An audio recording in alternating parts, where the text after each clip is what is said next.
বেশি বাড়াবাড়ি করবেন না, ঠাকুরগাঁয়ে আপনাদের ঠাঁই হবে না। ওই রমেশ সেনকে ওই রুইয়া থেকে একটি দূরত্বই নিয়ে এসেছিল, আবার বিদায় করে দেব। আমি এটা প্রত্যাশা ওনার কাছে করতে পারি না। উনি কেন একজনের সাপোর্ট দিবে? 4 জনে তো আমাদের আওয়ামী লীগের ক্যান্ডিডেট। এটাই জন্যই আমি ক্ষোভ নিয়ে, নিজের ক্ষোভ থেকে আমি বলছিলাম। প্রকাশ্যে নির্বাচনী সভায় বাংলাদেশ আওয়ামী লীগের উপদেষ্টা মণ্ডলীর সদস্য ও ঠাকুরগাঁও 1 আসনের সংসদ সদস্য রমেশ চন্দ্র সেনকে বিতাড়িত করার হুমকি দিলেন আওয়ামী লীগ নেতা ও পৌরসভার প্যানেল মেয়র আব্দুল কাইয়ুম চৌধুরী। এমন হুমকির ঘটনায় এখন দল ও দলের বাইরে আলোচনার উত্তাপ। ওই রমেশ সেনকে ওই রুইয়া থেকে একটি দূরত্বই নিয়ে এসেছিল, আবার বিদায় করে দেব। গেল রোববার সন্ধ্যায় জেলা শহরের বাজিস্টান এলাকায় দ্বিতীয় ধাপে নির্বাচনী প্রচারণায় এক প্রার্থীর পক্ষে এমন মন্তব্য করেন কাইয়ুম চৌধুরী, যা এরই মধ্যে নেট দুনিয়ায় ভাইরাল। যার বাপ করে জামাত, ভাই করে বিএনপি, একাই করে আওয়ামী লীগ, উনি নাকি ভুলছুস।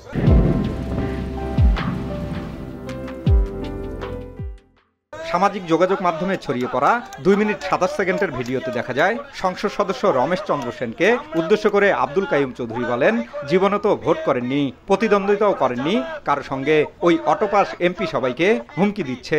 এ সময় বাড়াবাড়ি না করতে হুঁশিয়ারি দিয়ে বলেন, রুইয়া থেকে এসে ঠাকুরগাঁয়ে আপনাদের ঠাঁই হবে না।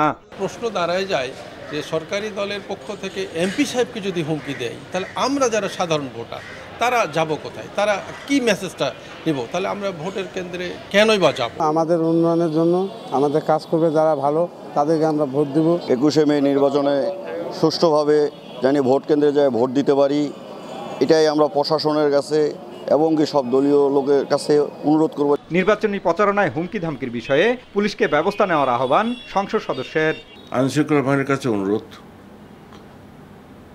তারা যেন এই ভোটের ব্যাপারে কোথাও কোনো ক্রমে কোনো রকমে কোনো যদি বিশৃঙ্খলা হয়, ভীতি প্রদর্শন করে কিংবা খারাপ কাজ করে, তাদের ব্যাপারে কঠোর পদক্ষেপ নেওয়ার জন্য অনুরোধ করছি।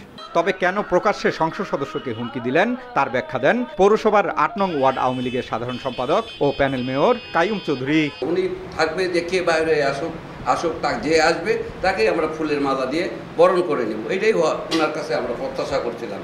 কিন্তু আমরা দীর্ঘ সময় ধরে যেটা দেখতেছি নির্বাচন প্রচারণায়, ওনার দল, ওনার লোকজন বলতেছে যে হাইকমান্ডের নির্দেশে আপনারা এই অমুকে মার্কায় ভোট করতে হবে, অমুক মার্কায় ভোট করতে হবে। এই নির্দেশ কে দিচ্ছে, কোথা থেকে আসতেছে? আমি এটা প্রত্যাশা ওনার কাছে করতে পারি না। উনি কেন একজনের সাপোর্ট দিবে? 4 জনে তো আমাদের আওয়ামী লীগের ক্যান্ডিডেট। 4 জনের মধ্যে যে যার জনপ্রিয়তা আছে সে বের হয়ে আসুক, এতে তো আমার কোনো আপত্তি নাই। আমরা তো যেই বের হয়ে আসবে তাকেই আমরা মেনে নিব। এটাই জন্যই আমি ক্ষোভ নিয়ে, নিজের ক্ষোভ থেকে আমি বলছিলাম।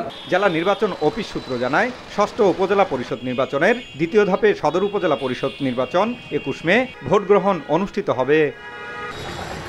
জিয়াউর রহমান বকুল, সময় সংবাদ, ঠাকুরগাঁও।